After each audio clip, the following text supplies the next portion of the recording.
Kali ini saya akan menceritakan alur cerita film terbaru bertemakan balas dendam berjudul The Beekeeper yang rilis pada tahun 2024. Film ini menceritakan tentang seorang mantan agen rahasia yang melakukan balas dendam kepada orang yang telah membunuh ibunya. Masalahnya, si pelaku pembunuhan adalah anak presiden. Bagaimanakah kisahnya? Mari kita masuk ke dalam alur ceritanya. Di awal film, kita sudah diperlihatkan dengan adegan yang cukup memilukan karena ada seorang pensiunan guru bernama Angel yang mendapatkan musibah lantaran ditipu oleh kelompok kelas kakap yang mengaku dari pihak antivirus komputer. Semua isi tabungannya dikuras habis sejumlah kurang lebih 2 juta dolar. Masalahnya, uang itu bukan hanya uang pribadi, melainkan hasil dari badan amal yang dikelolanya. Tentu hal tersebut membuatnya sangat depresi sampai-sampai kehilangan semangat untuk hidup. Oh ya, perlu kalian ketahui bahwa pelakunya dipimpin oleh seorang pria bernama Mike dari perusahaan United Data Group. Namun, tanpa dia ketahui bahwa perbuatannya memancing seorang mantan pasukan rahasia untuk kembali membrutal. My computer's going crazy. Holy fucking $2 million.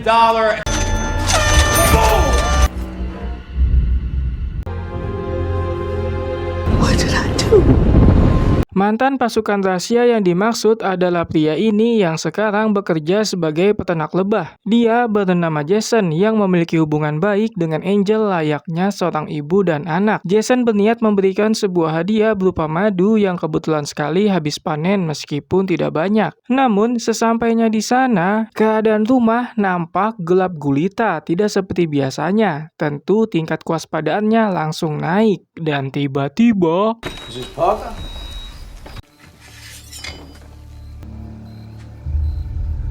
Don't you fucking move. Hands behind your back. Get on your knees, one knee at a time.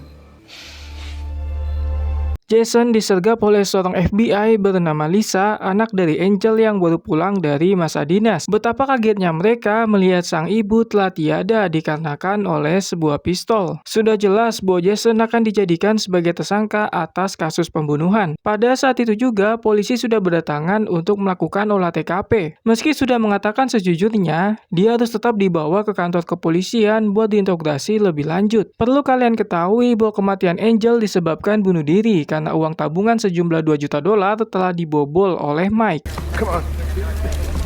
I don't have much to say. Mr. Clay, I was bringing her a jar of honey.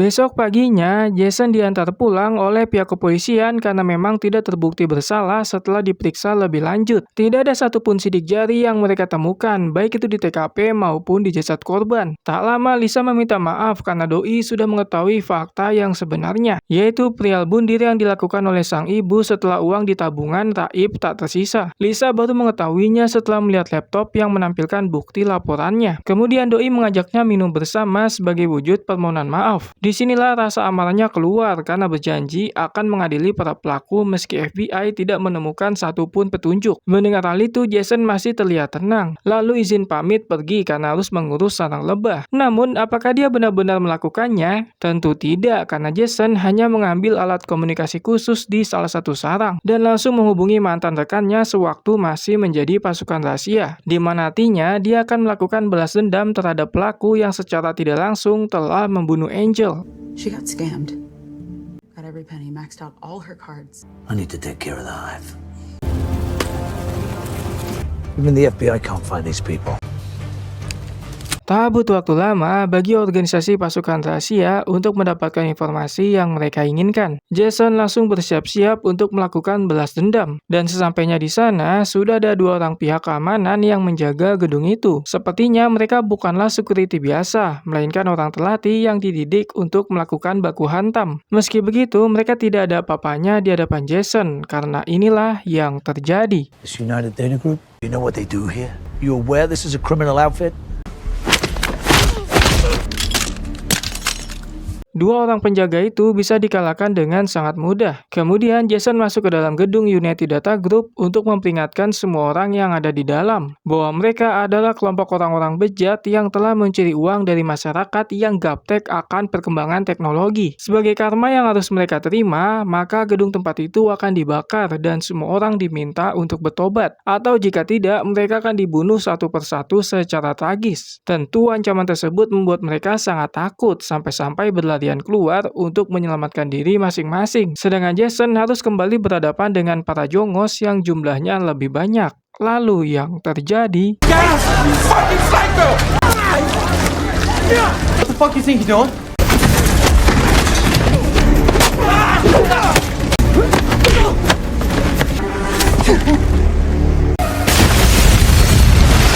Gedung itu dibakar menggunakan bensin sampai hangus dan menyisakan struktur bangunannya saja. Namun, apakah masalah ini telah selesai? Tentu tidak, karena Mike langsung menghubungi sang bos bernama James, yang ternyata adalah orang yang sangat berkuasa. United Data Group hanyalah perusahaan kecil yang dinaungi oleh perusahaan sangat besar bernama Danforth Enterprise. Sudah jelas bahwa relasi doi bukan kaleng-kaleng karena mengenal seorang petinggi badan intelijen dunia bernama William, yang ternyata adalah ayahnya. James meminta bantuannya untuk mencari tahu soal Jason yang telah membakar perusahaannya. A disgruntled customer. You're telling me that this asshole burnt the entire building down, killed some people. You could get him. You literally ran the CIA in your. I just need a name. Tak butuh waktu lama bagi mereka untuk mengetahui soal keberadaan Jason. Mike sudah bersama dengan pasukan bersenjata untuk melakukan balas dendam. Namun, korban pertama mereka bukanlah targetnya, melainkan sarang lebah yang dihancurkan dengan brondolan peluru. Fucking beehives. Kemudian, target selanjutnya adalah Jason yang sedang berada di dalam gudang tempat di mana semua madu disimpan. Namun, peternak lebah itu sudah menyadari dan sudah menyiapkan beberapa jebakan sebagai bentuk penyambutan. Sehingga tempat tersebut akan menjadi saksi bisu pertempuran antara Jason seorang diri melawan 4 orang bersenjata lengkap. Bye, bitch, now!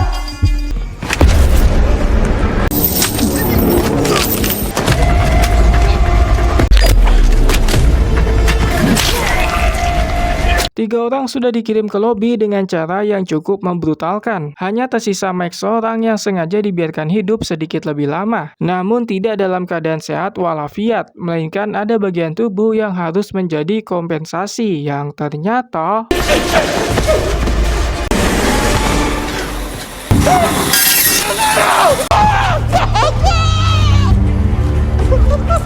Ya, 5 jari Mike dipotong menggunakan mesin kayu sebagai bentuk kompensasi yang harus diberikan. Di sisi lain, kasus terbakarnya perusahaan United Data Group sudah sampai ke FBI yang saat ini di tengah diselidiki oleh Lisa dan rekannya bernama Welly. Berdasarkan hasil interogasi beberapa korban yang selamat, ditemukan petunjuk bahwa pelakunya ada hubungan dengan peternak lebah. Tentu dugaan Lisa langsung tertuju pada Jason, karena di daerah sana tidak banyak orang yang memiliki profesi tersebut. It's a new one. United Data Group. Same guy renting the spot from your mother? Beekeeper. Kembali ke Mike yang sudah berhasil kabur dari gudang dan saat ini sedang menghubungi James untuk memberikan laporan bahwa peternak lebah yang mereka hadapi bukanlah manusia konvensional pada umumnya, melainkan sosok pria tangguh yang sangat brutal. Namun tiba-tiba datang Jason yang langsung menghajarnya, lalu merencanakan sesuatu yang sangat brutal, yaitu pembunuhan dengan cara tragis, karena ternyata dia sudah tidak membutuhkan Mike sebab telah menghubungi sang bos besar yaitu James. Lalu yang terjadi... Oh, fuck, man! NFTs? You want? I got fucking. What the fuck, bro?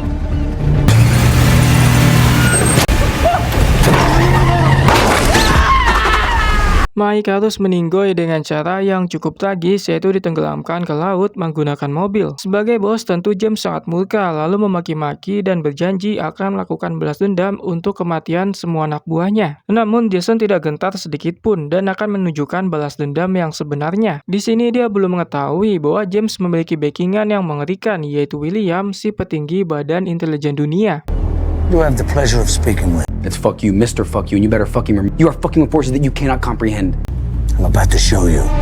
William sendiri sepertinya mengetahui banyak hal tentang peternak lebah, dari mulai cara bekerja hingga filosofis yang mereka gunakan. Tentu itu membuatnya sangat jengkel karena James telah mencari masalah dengan orang yang salah. Jason sendiri pasti akan menggunakan segala cara untuk mendapatkan targetnya. Untuk menghadapi orang seperti itu, mereka harus benar-benar all out kalau perlu menggunakan semua sumber daya yang ada. Di sisi lain, pihak FBI sedang menyelidiki Jason yang diduga sebagai dalang dari pembakaran gedung. Namun anehnya tidak ditemukan apa-apa, termasuk nomor rekening dan jejak kriminal. Wiley menduga bahwa Jason ini bukanlah manusia konvensional pada umumnya, melainkan seorang mantan pasukan khusus yang telah pensiun dan sekarang menjadi peternak lebah. What'd you get on Clay? Your beekeeper? Never even had a bank account, credit card I can think of. No hits. No hits. I'm telling you, he's probably in a classified program.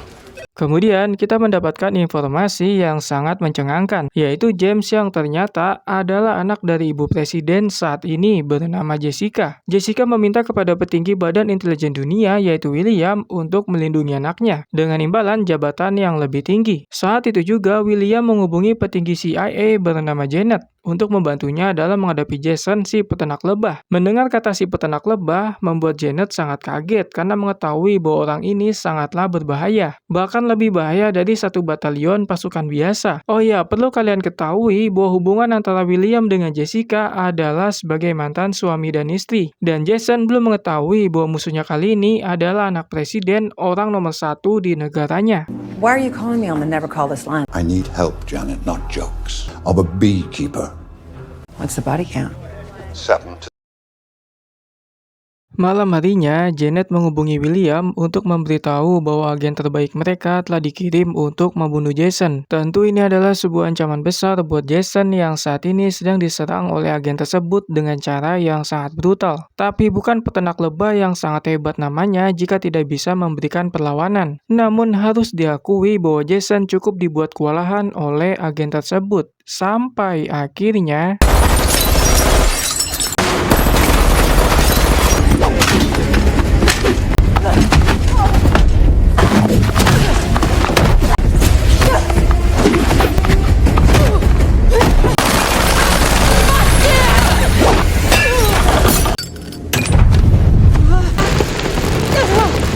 Ya, Jason berhasil mengirim agen terbaik tersebut ke lobi dengan cara yang cukup tragis, yaitu membakarnya seperti sate hingga matang. Apakah kebrutalannya hanya sampai di situ? Tentu tidak, karena dia mengambil satu jari milik korbannya untuk dijadikan sebagai souvenir.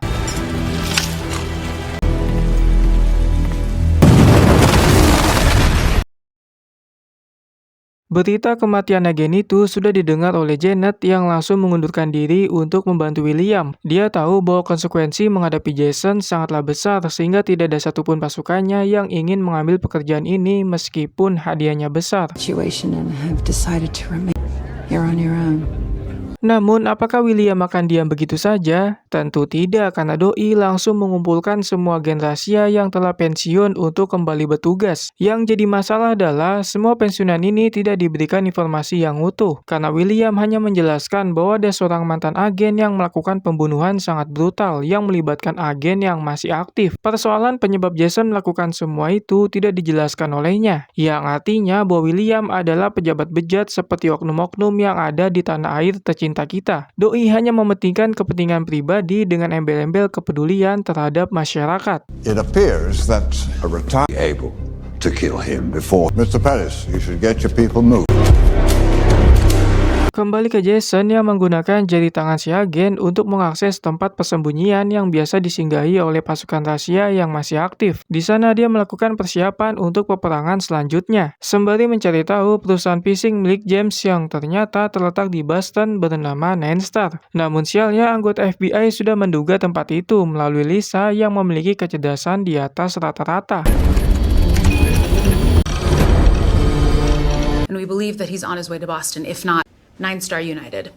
Tak butuh waktu lama, perusahaan Nenstar sudah dijaga oleh 2 kompi pasukan yang berasal dari gabungan FBI dan tim SWAT yang akan berjaga di luar, hingga pensiunan pasukan rahasia yang dikirim oleh William. Mereka memiliki tujuan yang sama, yaitu menangkap seorang peternak lebah yang memiliki kemampuan bertempur sangat hebat. Namun, apakah Jason akan mampu menghadapi pasukan gabungan itu? Mari kita lihat adegan film yang satu ini. Somebody detain this guy.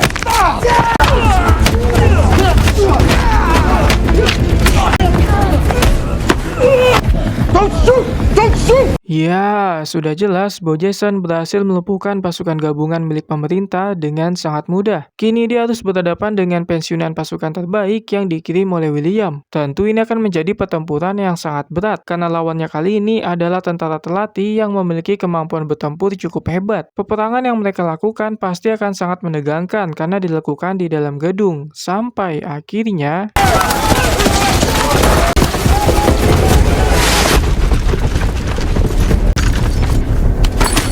terjadi baku tembak yang sangat sengit hingga menghancurkan segala benda yang ada di dalam. Disinilah kepandaian Jason sebagai mantan pasukan rahasia kembali ditunjukkan, karena dia menghabisi lawan-lawannya dengan cara membunuh mereka sedikit demi sedikit, hingga akhirnya semua agen terbaik itu harus meninggoy dengan cara yang cukup tragis.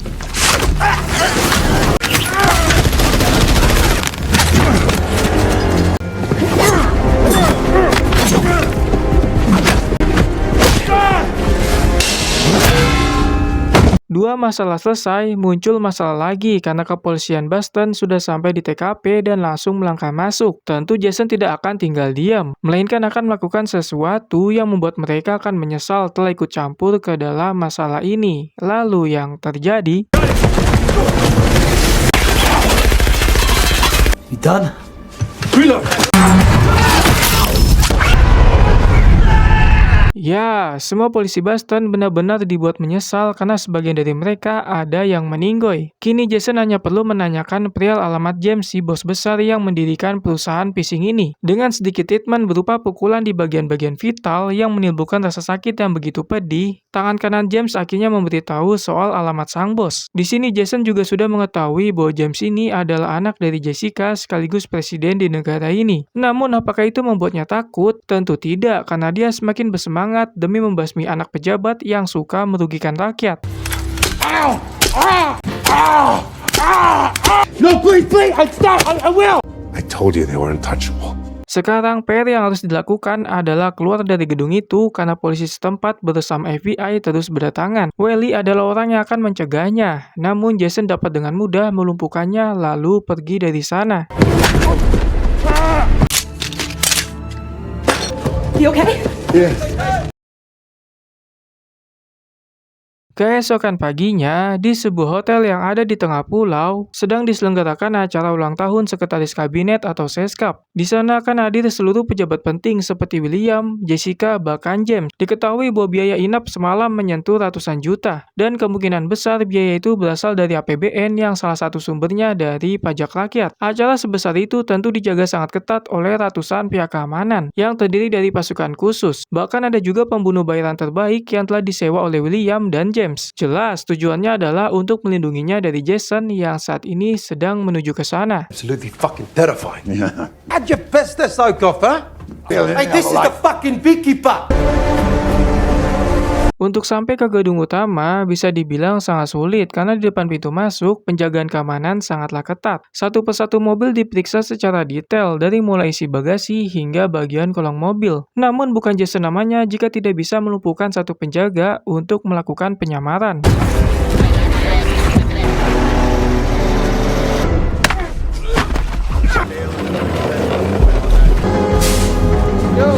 Setelah berhasil mengecoh banyak penjaga, dia langsung berganti pakaian untuk berbaur dengan tamu-tamu yang lain supaya tidak terlihat mencolok. Dari penglihatannya, James tidak ada di bagian depan karena ternyata sedang bersama sang ibu yaitu Jessica dan seorang petinggi FBI bernama Joko. Joko sudah mengetahui soal perusahaan phishing milik James melalui laporan dari Lisa yang sudah memiliki banyak bukti. Kembali ke Jason yang penyamarannya telah terbongkar oleh semua orang, sehingga mau nggak mau harus pergi keluar. Namun anehnya dia dapat ditangkap dengan mudah tanpa adanya perlawanan sedikit pun. Usut punya usut, di balik penyerahan itu ada sebuah rencana besar yang telah direncanakan yang ternyata... On shit. Whoa, whoa, whoa! Crowd you're rolling with. Isn't that the bloody question?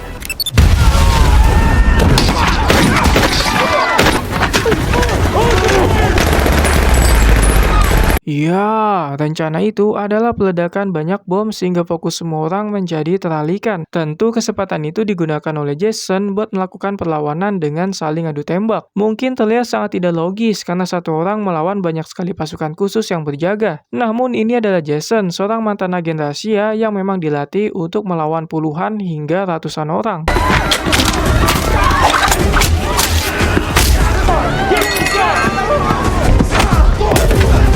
Puluhan pasukan yang ada di luar sudah dilumpuhkan dan dihabisi dengan cara yang cukup tragis. Kini waktunya berhadapan dengan pasukan yang ada di dalam dan beberapa pembunuh bayaran profesional yang telah disewa oleh William. Dengan intensitas peperangan yang sangat tinggi, membuat situasi di sana menjadi sangat menegangkan.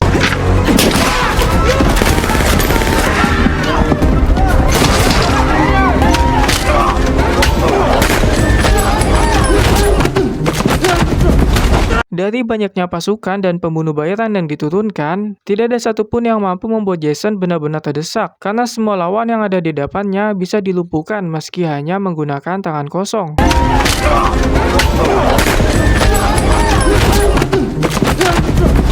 Sehebat-hebatnya orang, pasti ada saja yang mampu mengimbangi atau bahkan mengalahkannya. Sebab Jason harus menghadapi satu mimpi buruk karena berhadapan satu lawan satu dengan pembunuh bayaran ini, yang memiliki kemampuan yang mungkin saja setara, sampai akhirnya...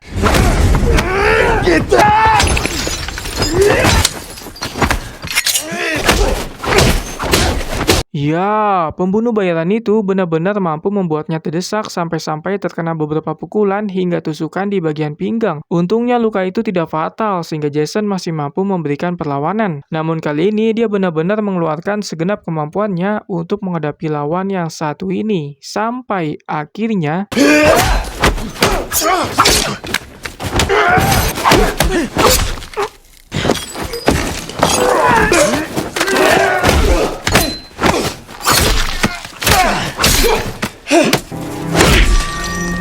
Jason berhasil mengirim pembunuh bayaran itu ke lobi dengan banyak sekali tusukan di bagian tubuh, kemudian ditutup menggunakan uppercut yang sangat keras. Kini dia hanya tinggal mencari keberadaan James untuk melakukan balas dendam atas kematian orang yang sudah dianggap sebagai ibunya, yaitu Angel. Namun para bejat ini memiliki benteng terakhir, yaitu William, si petinggi badan intelijen dunia. Doi mencegahnya masuk ke dalam ruangan, sehingga mau tak mau Jason harus memberikan sedikit pelajaran. Lalu yang terjadi... Don't do that. So you might want to step.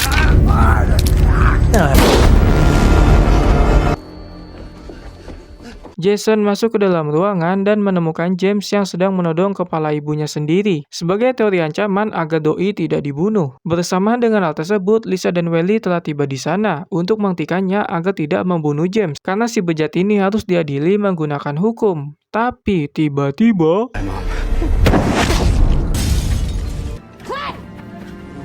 Ya, Jason membunuh James karena sudah tidak percaya lagi dengan hukum yang suka tajam ke bawah dan tumpul ke atas. Oleh sebab itu, dia sudah berhasil balas dendam atas kematian Angel. Di sisi lain, Lisa tidak bisa menghentikannya karena apa yang dikatakan oleh Jason ada benarnya.